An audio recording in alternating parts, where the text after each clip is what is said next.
Ramanujjam M. Thodur, Global Technical Talent Lead, Texas Instruments India Private Limited. I'm happy to brief about you, sir. Ramanujjam started his career with TI India as analog design engineer in 1993. Through his career, he has led multiple product development teams and brings with a firm a wealth of functional experience spanning across design, systems, applications, and product line management. In the recent past, he has been actively involved in the new college graduate trainings and has conducted hardware hackathons in multiple colleges in India. Currently, in the role of Global Technical Talent Lead, he is working on the strategy for technical talent development. In his free time, Ramanujjam likes to engage in career counseling and is working on getting his accreditations as Associate Certified Coach. Ramanujjam has Master's degree from IIT Kharagpur in Integrated Circuits and Systems Engineering and Bachelor's degree from Osmania University, ECE. He's a proud alumni of ECE. We are very happy to have him. I am here today is because of the foundation laid in OU and then which I carried forward into other universities and the institute. So what I will be presenting today is about careers in semiconductors. Obviously, it's a very challenging presentation to do just before lunch because you guys may be hungry, but I'll try to keep the presentation more engaged. I hope at the end of it, you have enough fire in the belly to pursue core electronics towards this VLSI or the semiconductor industry, right? One thing I would like to highlight before I start my presentation is you guys are very, very lucky to be in this generation with so much happening in the IC industry, okay? And with all the geopolitical tensions happening across, there is always this requirement to be self-reliant, and electronics is playing a big role in every industry, in every product, and not having our own solutions will not be good for India. So in that sense, you can see what Professor had talked about. I think India is trying to put around 76,000 crores to really push the semiconductor industry. And the good news for you guys is semiconductor is not new to India. As a matter of fact, I represent or I work for Texas Instruments, which was the first multinational company in Bangalore. And we are going to celebrate 40 years the coming next year. So there is a wealth of experience being developed over the course of 40 years. And not only us, there are many, many other companies. I will just touch upon it when I talk about in my presentation. So in that sense, you guys are really fortunate that you are in a situation or in a condition where there are lots of opportunities in front of you. It all depends on how you leverage it and how you excite to the best of your potential. Okay. So to start off, I'll talk about a little bit of semiconductor market space. I think Professor Govindacharlu had touched upon it, but I'll give a different perspective. And then talk about chip product development flow. And more importantly, actually I'll take one of the examples of a product and talk about the system challenges. What does it, how do we actually as a IC designer, how do we actually address those challenges? It's very close to our heart.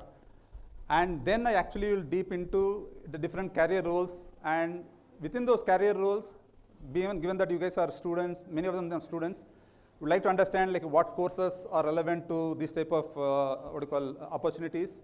So I'll be getting into courses and the skills required for it. And then no presentation these days is complete without AI and ML, right? So I need to bring some concept of AI ML, how it is being used in semiconductors. And finally, we'll give you a brief snapshot of the landscape in semiconductors. To start off, I think everybody have different types of talents, and the obvious question each of you guys will have is, how can I actually leverage my talent to the best of the opportunities, right? So some of you guys could be the best coders, or some of you guys could be good problem solvers. So the obvious question is, are there opportunities for these type of skills in a semiconductor industry? Right. So to talk about the market space, I think Professor Gondraj sir had put it in a different format, and I'm trying to bring it in the same perspective. Obviously, the semiconductors are extremely ubiquitous. So I think even the fellow panel members in the inauguration, they talked about interdisciplinary thing, right? All I can say is everything, every product today you open, any electronic product today you open, if you don't find a chip, then it's a wonder, okay? In that sense, semiconductor is extremely ubiquitous, almost finds it in every application. Here I'm just trying to show some of the applications, which is, everybody knows that, okay, the majority of our chips actually go into mobile just because of the volume, okay?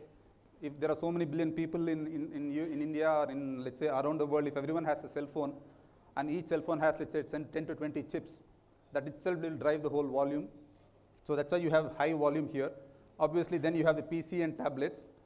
Then with all the 5G, 6G type of innovations happening, there are lots of RF related chips like transceiver chips which are required, and Professor had talked about gallium arsenide being used for RF.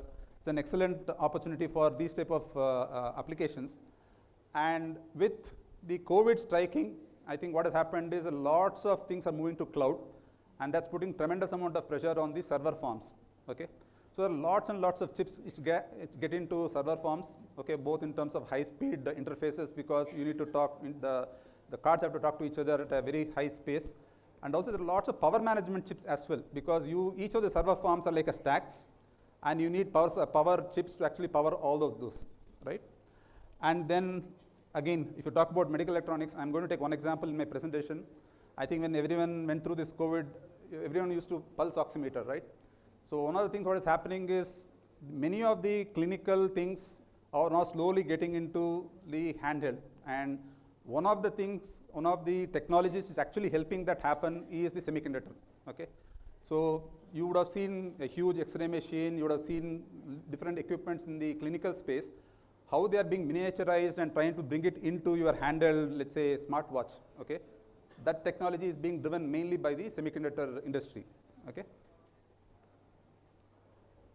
And if you continue further, I think the fourth largest segment in terms of the market is the automotive. Again, today if you look at any of the automotive, you take any car, I think you will find tons and tons of, let's say, chips there. Even for that control to open your glass and put the glass down, there are small motors, and you need ICs actually to drive those motors, right? And now with the EV coming in big way, I think you have chips related to traction inverter, battery management system, trying to make sure that, okay, it can give you the fuel gauge, like how much battery is being used, so that you know how many kilometers you can still drive. And then you have the wireless battery management system. And there are also lots of chips being used in the industrial space as well, and in the smart personal electronics. Like you have your tablets, you have the Alexias of the world and things like that. So pretty much if you look at it, semiconductor market or semiconductor chips are going to almost every applications, and I just listed some of them here, and you can find a lot more applications. So when we talk about the semiconductor market, we talked about the different products going to it, but any semiconductor, any product if you take, from a system design point of view, you can actually look at in a very generic way in this type of block diagram. So the real world actually is analog in nature. Okay. So you need some form of sensors to sort of convert those signals into electrical signals, because for us, the first input is the electrical signal. We have to start working on the electrical signal, right? So you have different types of sensors doing that job. Once you have the input in electrical signal, right, typically the signals what you get from a sensor are very, very small, voltages, a small amplitude. So you need some form of amplifier to amplify it. And if you really want to take advantage of the controllers, processors, then you need to convert into a digital stream, so you get to see data converter chips there. And once you have the thing in digital, you may apply lots of algorithms, you may put lots of bells and whistles to improve your features. And one path could be that again it goes back to one form of D2A converter to convert to analog and drive it back. For example, if you take a microphone and a speaker, right? A microphone could be a sensor, you amplify it, get it in, maybe do an MP3 processing, do something like that, and then you still need a DAC and an amplifier to drive back your amplifier, right? Besides that, there are lots of other things. For example, different types of interfaces these days you have, and the clocks, PLLs, clocks which are required for driving these microprocessors, different types of wireless connectivity what you have, and lots of other bunch of, let's say, logic gates which is required as part of the overall system. And one important thing here is that there are lots of power management chips also required to power even these devices. Each of these devices, what we call as a signal chain products, they also need power. Besides powering these, they also have independent, modules like, let's say, battery management, and you have multi-phase DC-DC is mainly used for server market. So lots of chips even in the power. So what I'm trying to say is, if you look at the semiconductor market as a whole, you have a bunch of products which are related to analog signal chain. Then there are products related to analog, let's say, power. And then there are lots of chips related to the so-called embedded processing or the controllers. Okay. So it has, so any system if you take, right, it will have lots of analog and embedded processor chips, and that's what makes this whole thing exciting. So what I'll do is trying to bring a big picture into what exactly happens when you talk about the chip design. Okay, where do we start, and finally how do we get into the design, right? So let's say I've taken the same example of smartwatch here. Okay, typically if you open a smartwatch, if you do a tear down, you will have multiple components, like you will have a display piece, you will have a battery piece, then a speaker actuator, and then lots of sensors and things. So these are all, I would say, more an electromechanical type of components. But then the heart of the smartwatch is going to be some form of a processor here. Okay? So there will be lots of chips inside this processor. It could be, for example, a bionic processor. If you take, let's say, the Apple Watch, there will be lots of analog front end to do many of the analog functions, and lots of other sundry chips. Okay? Now, what exactly happens when you talk about a chip, right? Where do we actually start? Okay, the starting process is semiconductor process. I think Professor Govindacharya talked about the fabs. So that's the starting point. You have to choose a process on which you are going to build your chip, right? So in this case, for example, I've taken an example of FinFET. Okay, if you're going to talk about the latest processors being used in the market, many of them use around, let's say, 4 nanometer, 5 nanometer technology, which are all based on FinFET technology, right? So first you need to start with the process. What process you are going to choose for your chip, okay? And then comes, I would say, the IP part or the design part, okay? So there are 3 parts to it. One, typically what we call as a circuit design or analog design, and then we have the digital design part of it, and then there are lots of algorithms and signal processing which happens along with it, right? For example, in the case of this type of smartwatch, you may actually, the digital design may have some sort of 64-bit processor, neural engine, whatnot. So lots of the designs which are being done in digital actually goes into these type of chips, okay? And then you also need algorithms like signal processing. Like if you look at one of the things, I think we have the biomedical engineering here, image processing groups here. Lots of image processing is being done to take that information and trying to process it in a way where you can make some meaningful data out of it, okay? But this is just the design part of it, and this is where I would say in India for almost last 40 years, starting with TA, many multinational companies have come, many Indian companies are also there, where I think we have established excellent ecosystem when it comes to the design of IP, okay?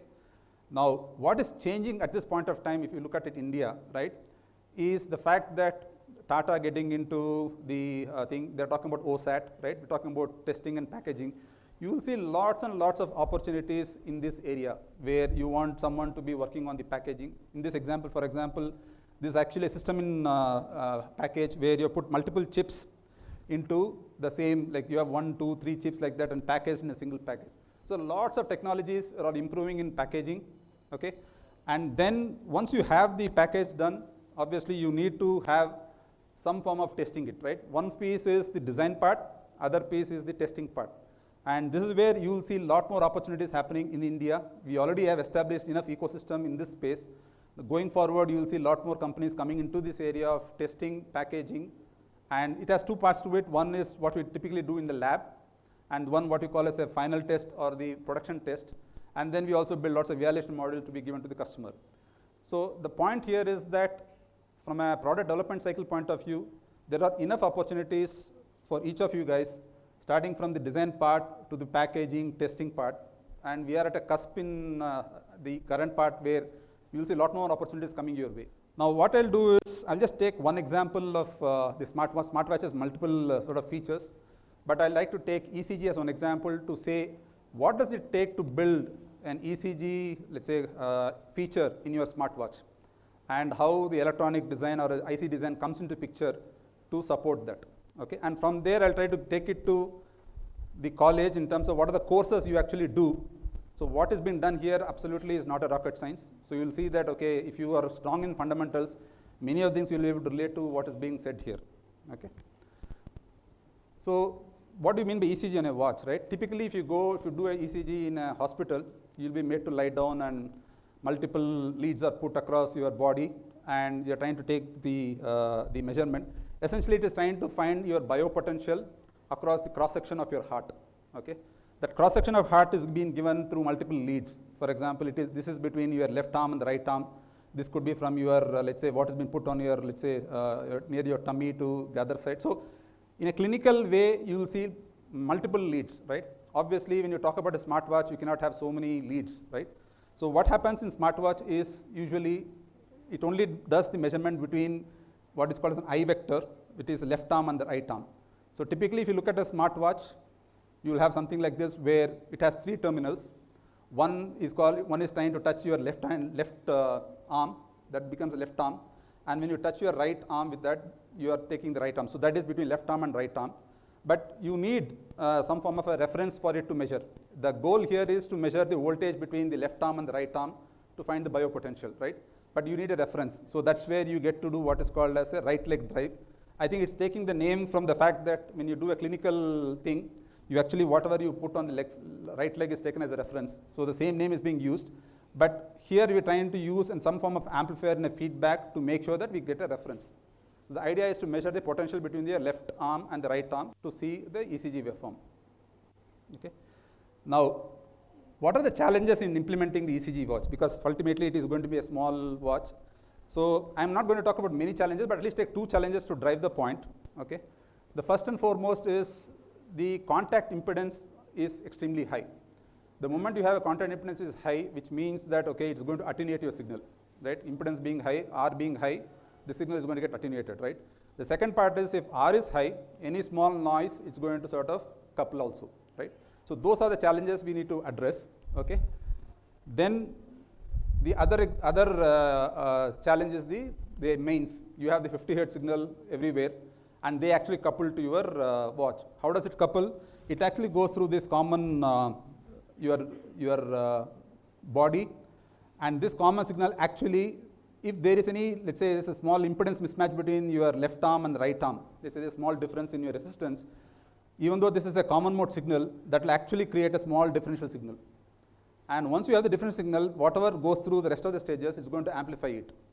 So then you don't know whether the signal what you're seeing in your ECG, all these wiggles, are they actually your body condition, or it is because of the 50 Hertz signal, right?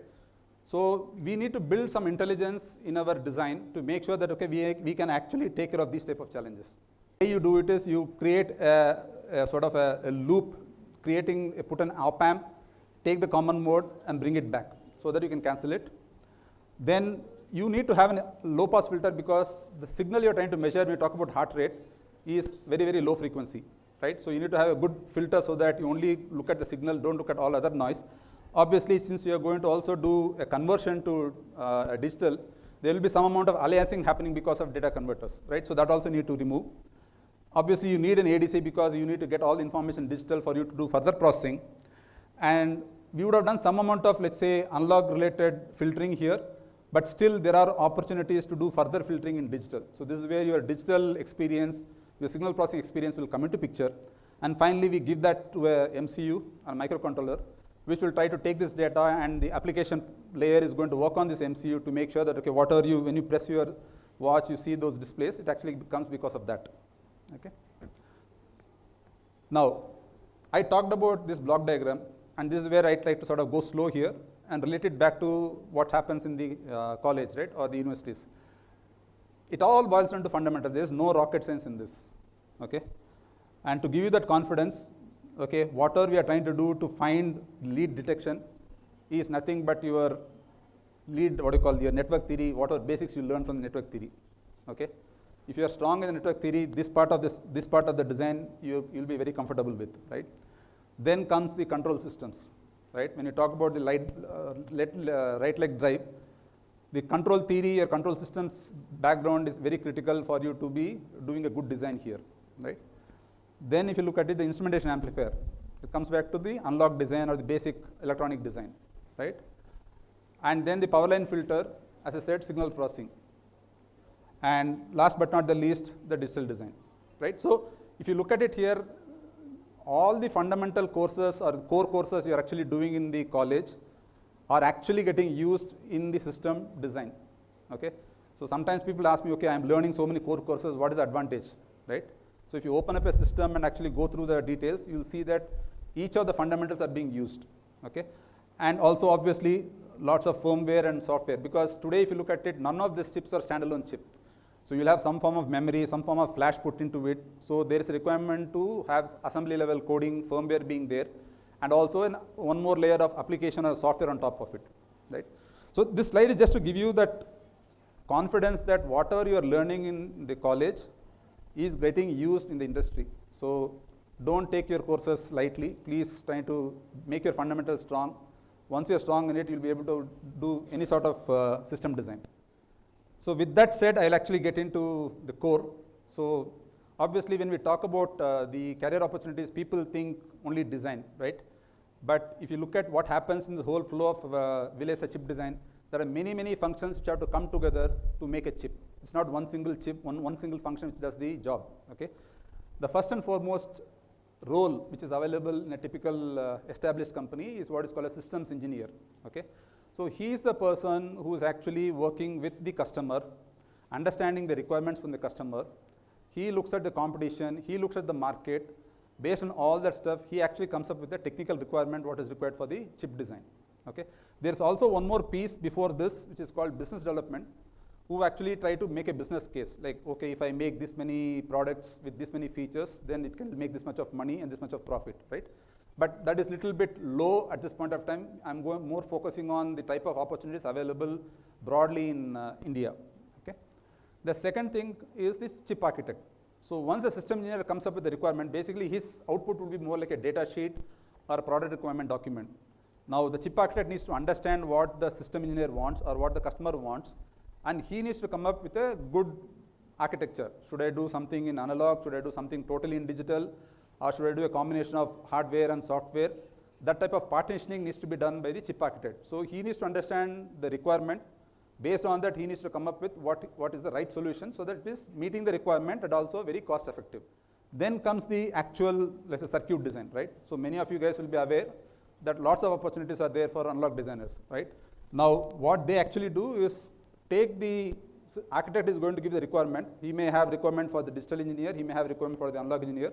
So you look at the specs for your analog design. He may give you a spec for an op amp. He might give you a spec for, let's say, your driver in terms of what is the noise, what is the CMRR, what is the power, IQ. So he will give the requirements. And the analog designer is supposed to be taking that requirement and trying to do the design. I'll talk more about it in the few slides. Then digital designer, right? So there is no chip which happens without any function. And today, if you see your value proposition of any chip as two components. One is the performance. What is the best performance you can get, which is in the more of, I would say, in the analog part of the world. And then what are the different features you can support. The different features you can support actually comes in the digital part of the world, right? So there are lots and lots of digital designers. I'll again go into more details in a few slides. Then even before these two, there is a role for what you call as a CAD engineer or an EDA, okay? Companies like Cadence, Synopsys. If you look at it, these are the people who are actually developing the tools which will be used by all the design houses to do their design fast, very effectively, right? So you need people who can understand or work with the process, translate those technologies into what we call as a process development kit or PDKs. People have to develop libraries which can be used for the digital designers. So this is where the CAD engineer actually come into picture, where they do that, and also they develop lots of flows, because what happens is companies like Cadence, they'll give you one set of flow, but every company has its own unique way of doing things. So you take the Cadence flow and then you have to do something customization, right? So that's what this team would do. And then you have the team which is what we call as a back-end team, which does validation, test, and product engineering. So once the silicon is out from the fab, it will come to your lab. You need to make a board and make sure that you can actually do the testing, right? And then there is a corresponding final test engineer who actually do the same thing for the production, okay? And there is a product engineer who actually qualifies what all things to be done to make sure that this product is fully qualified, okay? Then you have applications engineer. So typically what happens is when you work with the customer, the job of the validation and product engineer is to actually make sure that chip is being tested thoroughly. So they will make the board which is a little bit big to make sure they have lots of features to sort of debug and things like that, right? But when you come to application engineer, he is actually building finally how this chip is going to be used in the application. So he will work with the customer and he will come with a very, very small form factor, right? The easiest example I can give here is when you talk about, let's say, mobile phone, they'll do 3 levels of board design in any mobile company. The final one would be actually what is called as a small form factor, a SFF. which will exactly look like your phone. So if you take that EVM, you put a plastic on top of it, you can actually use it as a phone, right? So there is a requirement for application engineer. The job here is he has to work with the customer, understand his requirement, and work with the design people because they have done the chip. He's like an interface between them, and he's going to build a PCB and build some sort of firmware around it to make sure it works the way the customer expects. Sometimes to an extent that the customer would actually copy the application engineer's, let's say, layout, he'll copy it into his customer board. And then we have the firmware engineer. As I said, today the SOCs are becoming more and more complex. So you have huge digital, analog. Within digital, you have lots of flash memory.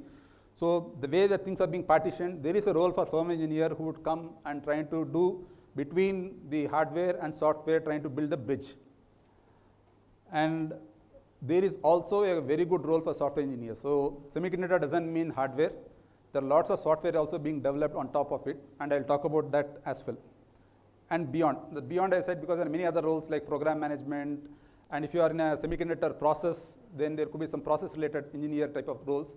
But bulk of the roles, at least in India, I think you would be able to find one of these things in each of the other companies. So what I'll do next is I've taken 3 of those domains which are more close to the design and test, and get into what does an engineer do when he comes to an organization, what does he do, okay? Because that will give you a big perspective of what all happens, right? Suppose if you are an analog design engineer, right, it's not that your job is just to do a data converter or say an amplifier, right? You first need to start off with understanding the requirement. So whatever IP you are trying to develop is for a chip, and the chip has a requirement or a product requirement, right? You need to understand what the product requirement is, how your IP is going to fit in the big scheme of things, right? Then within, like I talked about, a chip architect who works at a higher level between analog, digital, and firmware. When it comes inside of analog also, you need to have what is called as an architecture design. What is the best way to architect your blocks? Okay, should I put a low pass filter here, or should I put one more filter after that, or where should I put ADC? Should a power line filter come or not? All those trade-offs, okay, a chip architect has to do based on the requirement what he needs to meet, right? Obviously, we need to make a process choice. Based on the application, based on product you're going to build, you may have to choose the right process. And depending on some companies, like for example, I represent TI. TI is in-house many processes. So should I do it in process A or process B or process C? I need to make an evaluation based on what the requirement is, and will it get the best performance at the best cost, okay? And once you do that, this is where actually the circuit design comes, okay? So where you understood the requirement, you've chosen the process, architecture is defined, the block specs are given to you, then you actually go into what is called as a circuit design.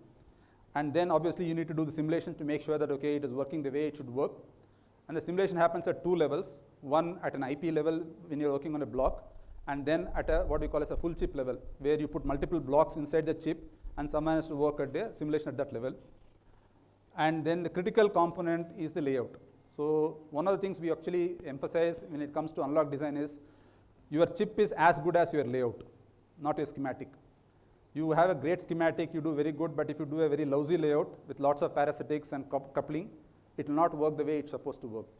So doing a very good analog layout is very critical for the performance. And and India has almost, I would say, like 5,000 to 6,000 layout engineers working at this point of time across multiple companies. It's one of the most critical skills. And obviously, your job is not done as a designer that, okay, I designed the chip, I give it to someone to do the testing, and I'm done. No. As a designer, consciously or subconsciously, you would have put some bugs. So it's your responsibility to clean up those bugs. So you have to be in the lab to make sure that, okay, you work with the back-end team to do the silicon debug. Okay. So pretty much what I have spoken is what I have given here. But importantly, if you look at it, what are the key courses from a college point of view, look at it, what you may focus on. As I said, network theory, analog circuits, control systems, signals and systems, solid state circuits, solid state, and analog communication. These are some relevant courses if you want to build a career, let's say, in analog. Okay. Obviously, many of the skills may be common across many functions, but I think a very strong concepts in analog. So one of the things which is very, very interesting is when we do interviews from TI, go to across all colleges, we never ever ask any complicated questions. You'll be very, very surprised. All our questions are just based on RCs. That's it. Mostly we may go till amplifier, but not more than that. So if you are very good in terms of your RC network theory, if you are good in terms of your op-amp at a block level, you should be able to clear the test. But unfortunately, what we see is that if the foundation is not strong, if the fundamentals are not strong, then people sort of don't crack the test or don't crack the interviews. We don't ask any complicated signal processing questions, anything like that. It's all fundamental electronics, RCs, and let's say the op-amps. Okay. And in this example, whatever I talked about ECG, what that analog designer would do is he would architect the signal chain, and he need to design those blocks like the amplifier, instrumentation amplifier, the buffer, because we have to achieve the best common mode rejection ratio, because we want those noises to be eliminated. Okay. Now, let me talk about the other important IP part is the digital designer, right? Same thing, like the analog designer, he also needs to understand the overall requirement, okay? In this case, he may not, the architecture would be at a different level in terms of the overall IP is being designed, how many memories being used, what type of interface being used, what type of buses being used. The architecture could be at a different IP level, but still you need to have a good understanding of the architecture.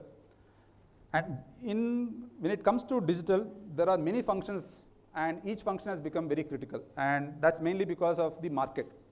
So if you look at a company like a mobile company, right, and Apple, if you look at it, every September they have to release a new product, come what may, right? So essentially, if you talk about it, they have 1 year cycle time for them to come up with a new product. So when you are in such a situation, you need to create what I call as experts in multiple functions, and that's where the digital does. So they have a separate function called RTL, who understands the requirements of the architecture and do the Verilog coding or the VSL coding, okay? Then you have people who actually do the verification. And usually the verification team and the RTL team are different, because if I am the guy coding it, I'll only test what I've coded. So there could be lots of bugs, right? So the same spec, same requirement is given to both the RTL guy and to the verification guy. And the verification guy will build the test suits, how to do the testing as an independent person, and he'll find many bugs. And the RTL guy is supposed to go back and fix it, okay? Then comes the design for testability. Since we are talking about these nanometer technologies and so many gates being packed in a chip, you will have lots of defects, okay? The job of the DFT is not to find a functional problem. Functional problem should be caught by the verification guy, right? Any manufacturing defect, when you talk about this 5 nanometer technology, any small speck of anything false, it can actually kind of make an issue, right? So that's where you have this CAN, design for testability type of thing, right? So there's a big what you call function there. And equivalent to the analog layout is the physical design here for digital, right? Here, the person should be very good in terms of using the tools. Should be very creative, trying to experiment, willing to write lots of scripts, because here you're trying to use the tool to get the best, right? Please remember, the tool is dumb. You give garbage, it will give you garbage out, okay? So you need to know how to use the tool effectively, because these tools have so many what you call options, features, knobs. A guy who understands all those things very clearly, understands the requirement and uses it effectively, will be the guy who will be able to do a good job, right? So here, very good amount of initiative, quality, scripting sort of thing, skills are required. And again, like I said about the analog, the guy also needs to be there in the lab when the silicon comes out to make sure that there are any functional issues, or let's say the scan is not working, the DFT is stuck, so someone has to come back and look at as to why it is happening. So from a background point of view, obviously digital circuits and systems, Verilog understanding, signal processing, communication, microcontroller, microprocessor, these are all the courses which are very important for building a career as a digital designer, right? Obviously, strong concepts in digital fundamentals, as I said, problem solving, curiosity and persistence, and quality. Quality is very, very important, because as I said, you're using a tool. If you misuse the tool is going to give you garbage. So the person has to be extremely quality conscious when you're trying to use these tools. And if I have to relate back to this example of ECG, okay, designing that power line filter has a good knowledge of signal processing and VSDL, and also trying to implement an efficient implementation so that it is efficient, and also the MCU. We talked about also the controller, right? So these are the places where the digital designer can play a big role. Now I'll talk about the third piece, which is again the most important piece in the current context of India, semiconductors, is that you're going to see lots and lots of opportunities in this area, okay? That's called validation, test, and product engineer. So here again, the guy who is going to do, he's the guy who's going to do the back end. So he needs to understand what the chip is being built for, so that he needs to build what I call as a board, so that the DUT can be tested, the device under test can be tested. So he need to build a right board for you to do the testing, right? So he needs to understand what the requirement is, because if you say I want to test 5 volt, 10 volt, whatever, you need to make sure that okay, you have the capabilities from a lab point of view to do that, or you have the boards which can be done, or let's say someone is trying to build, let's say 50 or 100 megahertz type of what you call design. Then how do you make sure that the traces what you do in PCBs actually don't limit the performance? Because your job is to check how the chip works. The surrounding board should not be limiting the performance, right? So you need to have understanding of the requirements so that you build the right board for it. You have to have a reasonable understanding of the design so that when you actually develop it, if you want to put some built-in self-test, or sometimes what happens is if the design and test work very independently, then finally when you want to go test it, you realize that, oh, I can't do this testing because I was not told, right?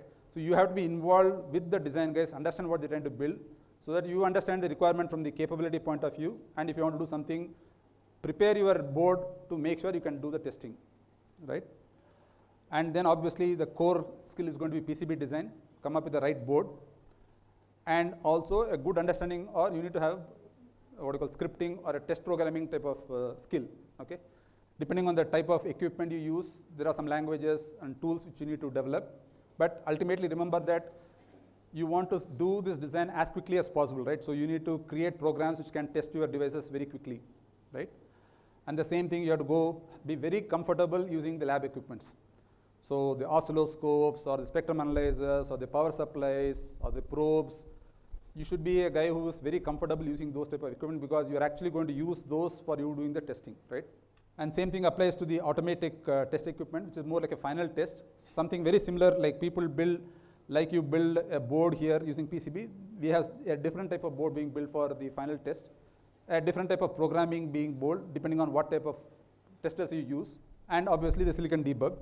And the last portion is the quality part of it. So I talked, the validation guys are the guys who are doing in the lab, building PCB and doing program. Test guys are doing some other type of PCB. They also do some amount of programming, but they actually work on automatic test equipment. But then someone has to make sure that the product you're trying to build is of good quality, that if you use it for, let's say, 10 hours, 20 hours, 40 hours, it doesn't burn out, right? So there is a team in each group, what you call as a product qualification engineers, who actually look at ESDs to make sure that, okay, electrostatic discharge or EOS, latch up, EMI, EMC. Now these days what's happening is lots of interference with so many equipments being used, right? So how do you make sure that, okay, those things are qualified, that it doesn't fail in the final system? Again, if you map it to the requirement, pretty much the similar courses what is being done for analog and digital is required, because the guy has to know a combination of analog and digital, okay? Because he's going to, when he's doing a test of a chip, he can't say I'm only going to test the analog part of it, I'm not going to do the test of the digital part of it, right? So he needs to have an understanding of both analog and digital. And obviously, since we are talking about the PCB design, a good understanding of transmission line theory, things will be helpful, right? Obviously, one of the biggest skill besides the technical part is what I call as do it yourself. Typically, people who will sort of go in the lab, do some tinkering, right? Those types of skills are very, very important, because remember that you're trying to silicon do a debug, you don't know what is causing the problem, right? You need to try multiple experiments to get to the root cause, right? Unless you are a little bit creative, willing to experiment, you're not able to get to the root cause, right? And in this case, for example of CMRR, I think building a good setup which can measure the CMRR per the standard, debug silicon issues, and also there could be sometimes what happens is there will be limitations from the tools you are trying to use. Suppose you are measuring, let's say you are doing, let's say 50 gigahertz processor or some 50 gigahertz design, right? That means you need to have some equipment which is much higher than 50 gigahertz for you to do the measurement. You may not even have those equipments. So what are the different types of techniques you can find out, how you can still test the 50 gigahertz with the limitations of the equipments. And the last portion where I'm going to explore more about is the software, right? As a software engineer, you say, okay, what have they to do with IC, okay? There are lots and lots of very good software to be done in IC, okay? For example, these days we don't consider software as an add-on, it's like a product by itself, okay? And starting with the lowest level, let's say iOS, multimedia bootloader, to the highest level, let's say data analytics, deep learning, sense fusion, there are many, many opportunities in the semiconductor world for the software to play, okay? And it could be a real-time controller, some amount of firmware driver, okay? Optimization of power and performance, okay? And typically they go to the design, develop, and support. And more importantly, we also need to develop what you call as tools. Remember that if an IC you are trying to develop, your selling portion is a chip, right? But for a customer to use your chip, you need to give some tools so that it's easy for him to use that chip, right? So the software guys have to develop those tools which is easy for the customer to use.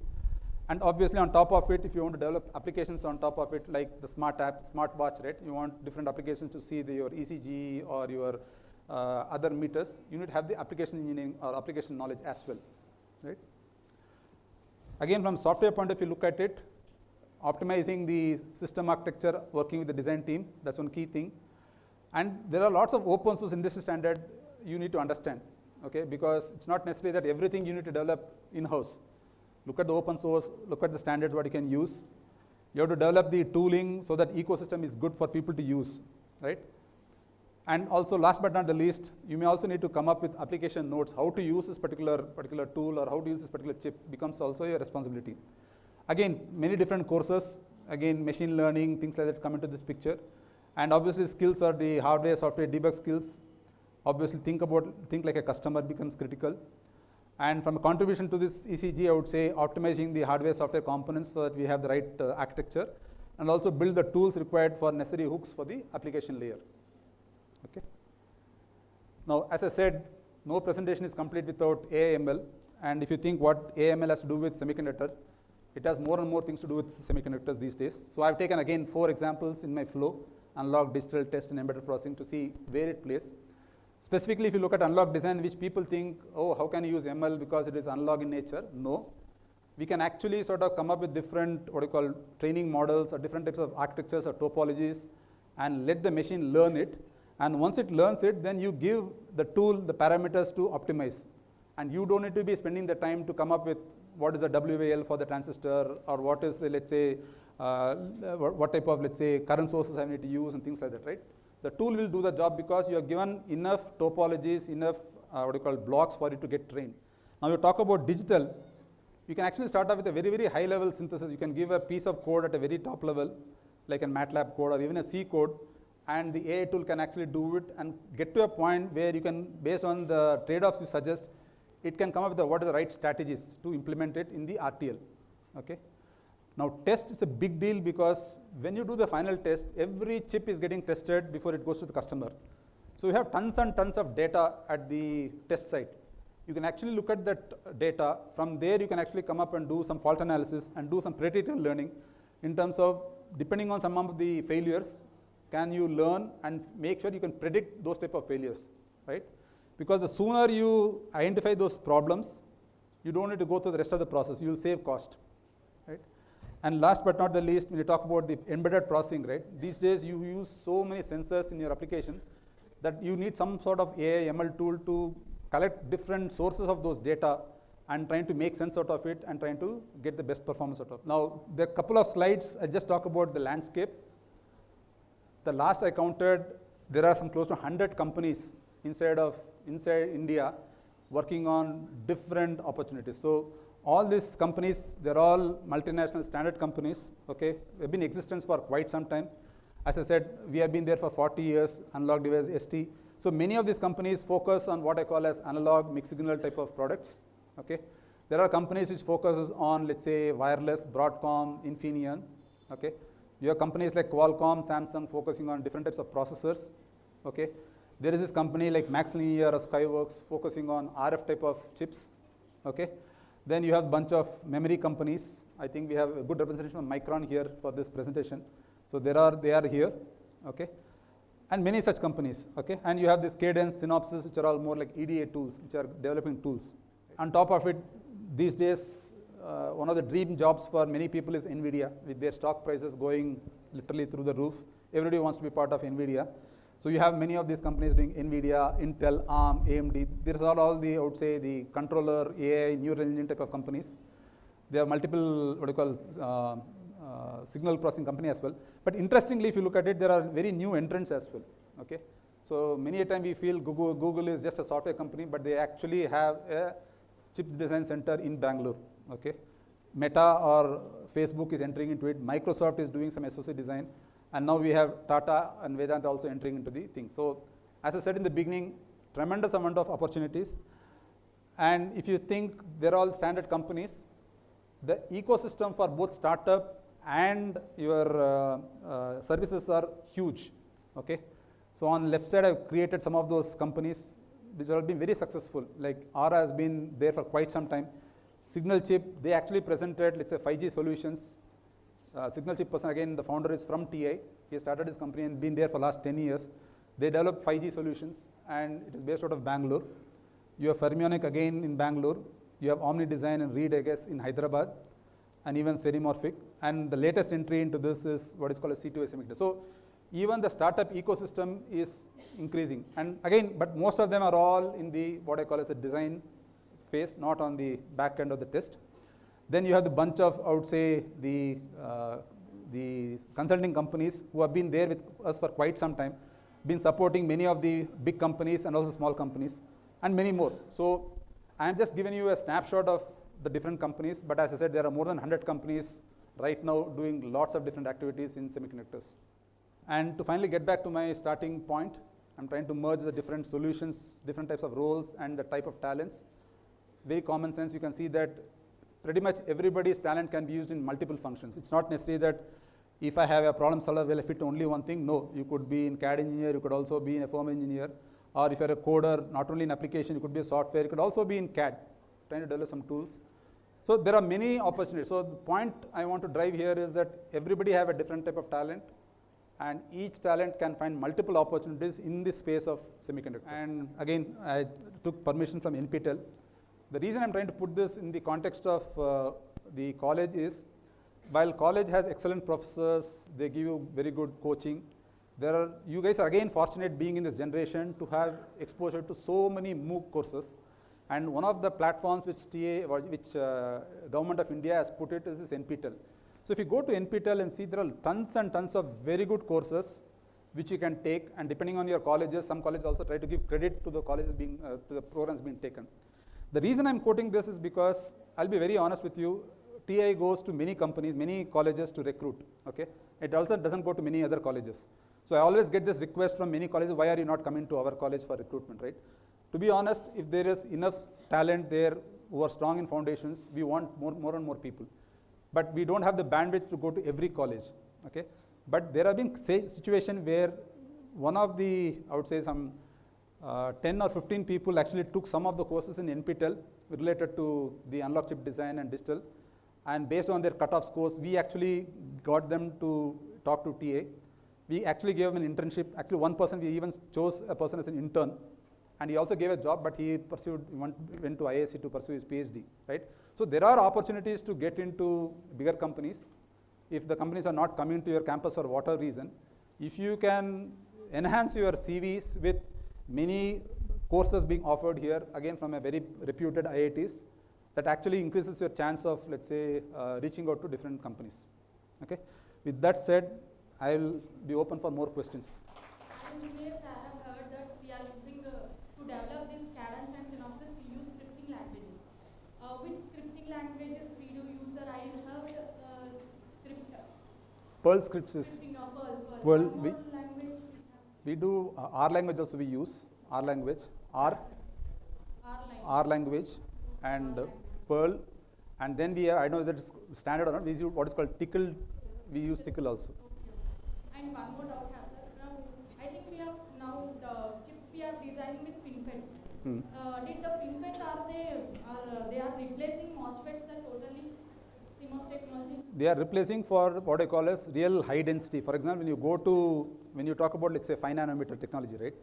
What happens in MOSFET is when it is planar, beyond some point you cannot make the length so small. Yes. It will not work. So by going for FinFET, they are actually covering the gate around it, right? That's why they are called fins. It looks like your fins of your fish, right? So when you want the highest density, when you want to go to 4 nanometer, 5 nanometer, right? I think the industry is moving towards FinFET. I have heard that MOSFET is now 7 nanometer. We are designing. Yeah, MOSFET is still there, but if you want. 3 nanometer also I have heard, sir.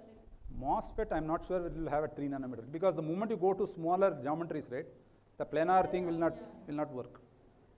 MOSFET, where it is still being used, because you still have to understand, right? See, there are two spectrums of performance, right? One, when you talk about digital process, right, you want to put millions and millions and millions of gates into it, right, where you're only looking at ones and zeros, right? That is the logic you want, right? There the FinFET will help. Now you come to other end, let's say you are trying to build, it's a 5G station, right? You want to build an RF chip router, right? You cannot use the FinFET technology to do any of those things. You still need what I call as, let's say, analog friendly process, where it gets a good gain, good IDDQ type of thing, good, let's say, what we, figure of merit, we use this thing, figure of merit, where you need to make sure those type of process can be used for design. So you will not see, when you see the nanometer technology is mostly into digital, you will not see that much of push from analog to get to that technology. There are architectures being developed to do something like oversampling and things like that to use those processors, but if you want to get the best performance, people will choose to be in analog process. But the disadvantage in analog processes, it cannot pack so much of density. So you want to build a single chip which has more gates and also performance. So you need to go towards. So we have solutions in 16 nanometer, for example. In 16 nanometer, we have very good ADCs working to the best performance. But I don't think we have gone below that. I think Max Linear, I think they are testing it out with 7 nanometer for the RF. Possible, but the architecture will be very different. It will not be a conventional analog design. If, for example, if I am designing a device, a new device, okay. So by using that device, I want to design a circuit, circuit. Okay. So that circuit has to be integrated onto the cadence. Okay. So how I have to import that circuit, means that device into the cadence. So code or some such code which represents that particular chip. Once you have that code, then you can integrate it into the cadence platform. If you go with the means coding means we can't do anything, right? Because of coding means that will not helpful for the designing of the more what it is effective design, right? No, okay. So if you want to use coding, obviously that will be more towards the functionality, which will be more like a ones and zeros, some functionality. Yes, yes. Now if you're trying to talk about a mixed signal or an amplifier type of thing, right? Yes. Then typically the output, let's say if you take a SPICE output, right?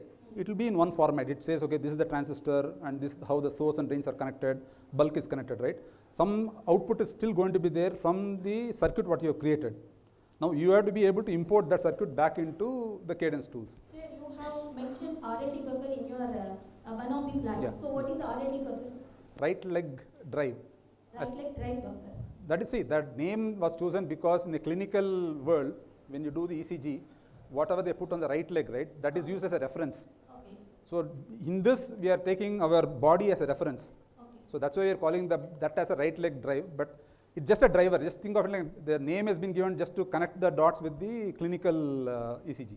Okay, can we use that buffer in the stability analysis? Yeah. For the stability purpose and all this? Buffer is a buffer depending on Yes. what you want to design. So that RLD is not a special buffer. Okay. The name is given for that particular block diagram, it is given as RLD. It is like any other buffer. Okay. I just want to ask, like in the example you have shown for ECG, there is no particular circuit for baseline monitoring and the 1/f noise. So is it part of the circuit that you showed as a filter, right? It is. Part of it. It is part of. So what happens is in analog front end, so I just took two examples just to draw the line that these are the type of blocks being used and how to connect it back to what they learn in college. But if you take an AFE chip, right, what you just talked about, the baseline monitoring, all those chips are all there. They are all IPs designed as part of the same analog front end chip.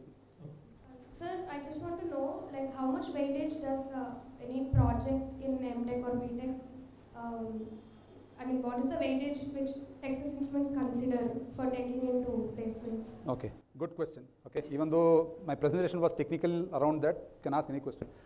So the way we do, your good name? Usha, the way we do it is, especially when you talk about MTech, right?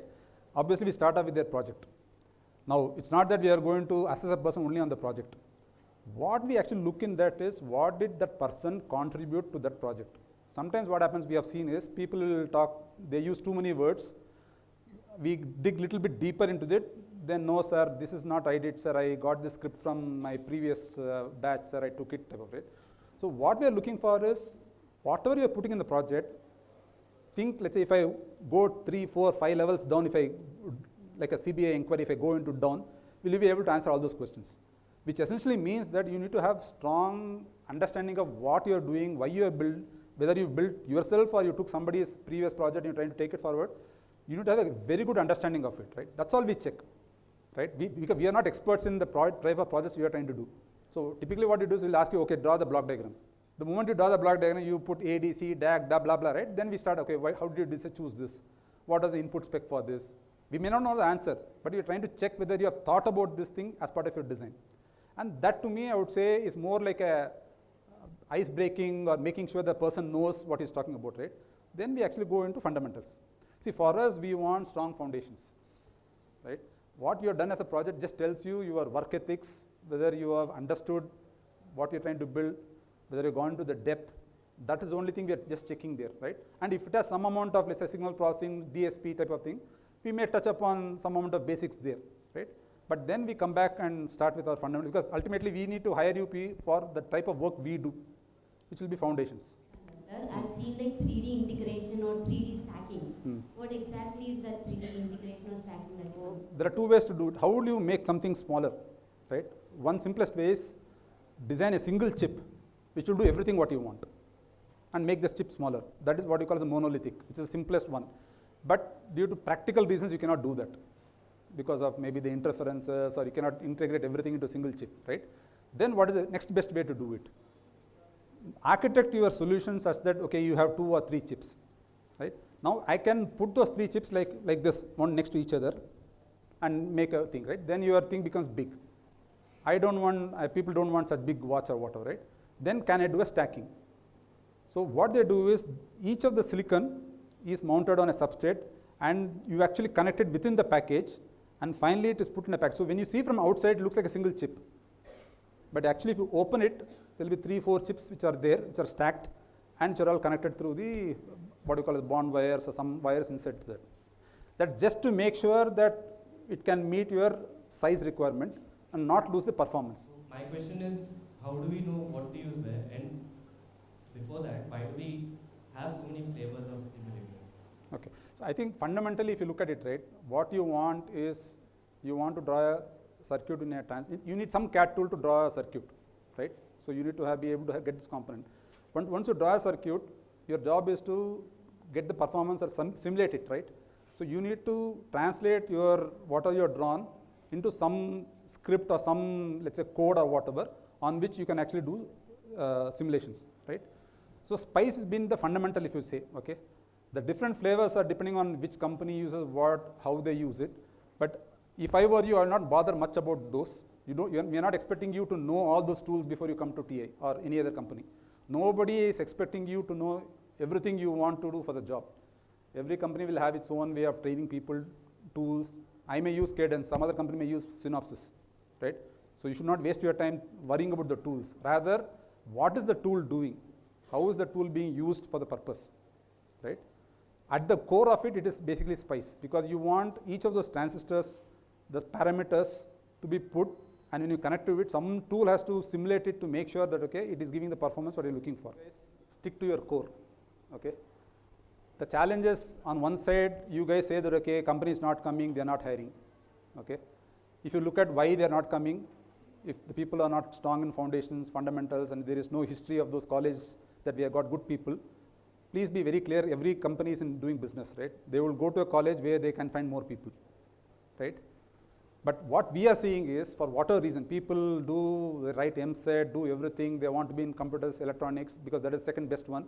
They come to electronics after first year, oh, these many core chips things I have to do, oh, these many core subjects I have to do, okay, let me learn Python, let me learn C++, and go, okay? We are losing lots and lots of, we are investing, our colleges are investing in core, subjects, because there are different opportunities. Now, you may say, okay, I don't have opportunities, but that's not the case here. As I showed, there are so many companies doing work, right? It's just that you need to have the strong foundations, you will find a job, you will find a good job, and you'll find a very rewarding career. I have been in TA for 30 years. It's not simple that someone like a government employee, I mean, there for in a private company for so long, right? Because there's so many work to be done, so many challenges to be met, right? So my only humble request to you guys is, take your core courses seriously, do enough justice to it. There are lots and lots of opportunities. Don't get into electronics and end up being a software engineer, please. There are enough software engineers to do their work. You hit the nail on the head. Thank you, sir. Okay. I tell you my own experience. Some time back, one of the IETE meeting, somebody asked me, I was working at Dept. What subjects would you like to teach them for your use? They said, I don't want you to teach anything. Get them good fundamentals, strong in the fundamentals. Just I will take care. Correct. Don't worry. I think that's why that I should make that. Because many people think that we ask some complicated questions in the interview. No, even you go do Googling of what you call YouTube, you look at the questions being asked. It's all fundamental RCs, RLCs, your amplifier in some feedback loop, which are all nothing but first 2 years course. Forget about your signal processing, your microwave theory. We are not even getting to those complex stuff, right? We are only focusing on network theory, control systems, electronic circuits. If you have the strong fundamentals in this, you can do wonders. See, let's be very clear, right? It's a question of what you call demand and supply. Okay, I joined TI in '93. Okay, I was the 322nd employee. My employee ID is 322. Okay, at that point of time, the requirement from TI was not so much that they used to go only to 5 IITs. They didn't go to any other college because the requirement was not that much, and you go to the college where you get the best talent. Okay. Then as things started growing in the last 40 years, now if you look at it, we go to around 40 campuses.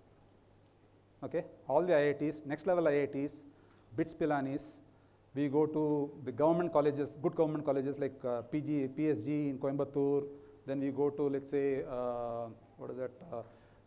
many of the NITs. So the reason is not why not OU or why not, let's say, in Hyderabad, right? It's just that, okay, if company has to come to that place, they need to find talent, right? Now, if talent is not there, it's a simple business. They don't want to invest their ROI, put so many people behind to hire. Now, if I can get my requirement met with IITs, NIITs, and some colleges, there's no need for me to go to other colleges. That's why the reason I actually put the last slide as a very important implication, right?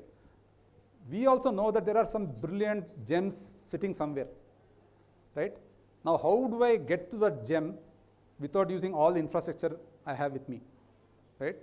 One of the approaches, for example, we worked with NPTEL. We told NPTEL, whoever does these sort of four or five courses, they get good marks, please send their resume to us. And NPTEL keeps doing it every year. We take those set of people, we go through the same process of interview, okay? And if we find the person good, we give them internship. In the internship, if the guy does good, we make the hire. It's a simple business, right? If a guy is good, I want to hire them ASAP. Why would I waste my money, right? But we have to find those people, right? The fact of the matter is, we find more people in those other colleges for whatever reason, because of the way the education system is set up and how the infrastructure they have, right? But as I said, today, you don't have that issue because you have so much access to these courses. You do those courses, you go get good marks, a good grade in those courses, it will be approached. And as an alumni, like I want to do something for OU, right? But at the same time, I also have one more hat that I cannot influence TA to do something just because Ramanujjam studied here, right? They need to know that they can get people. I get TA infrastructure here, and then we interview 100 people and don't find any person, then they're not going to support me in the future. But we do in a different way. For example, I come here, I give some lecture. There is one more guy called Raja Patakuriya. He's been one of the gold medalists here. We keep coming and giving lots of lectures to keep that engagement going, right? But my only request to you is you be strong in fundamentals, expose yourself, you will find opportunities. Thank you for your wonderful insights. I hope all our participants have got good insights about what to learn and how to learn to get placed in all those. Thank you very much.